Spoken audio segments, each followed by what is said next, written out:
what is the role of philanthropy? What is the role of resource? We're thinking about the church as though it is the only mechanism that can potentially do this work. The individual church in individual communities in individual ways, as opposed to this piece around how do we collectivize not only the monetary power, but the people and democratic or political power of the church to actually reorient society to support this kind of deep investment.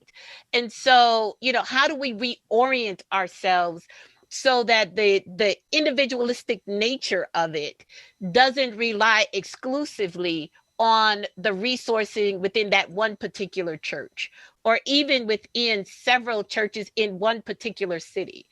And so I say this because I am old enough to remember, when land trusts began. Like, I'm old enough to remember when the government had low income housing tax credits.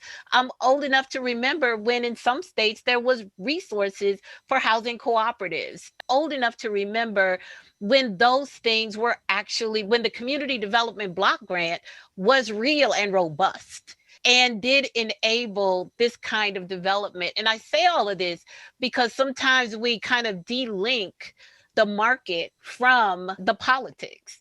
And what we need to be thinking about is that how do we harness our, not only our theological heft, but how do we harness that towards a new way of thinking about the world, so that we also demand the type of resourcing that is needed for us to orient the market in the interest of our people and our communities.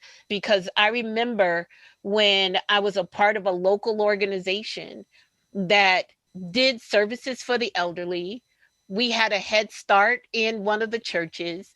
We also did $20 million of development because we had power organizing that demanded that property come to the community, that set it up in a trust, and that went to the corporations to buy the tax credits at a higher dollar amount because they saw their interest in this neighborhood actually being well.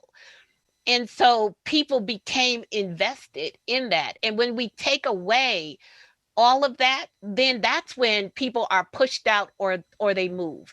And that's when the church can be not only the commonwealth, the repository of culture, but that groundedness that we need as a community within, these broader, forces that come and pressure against us.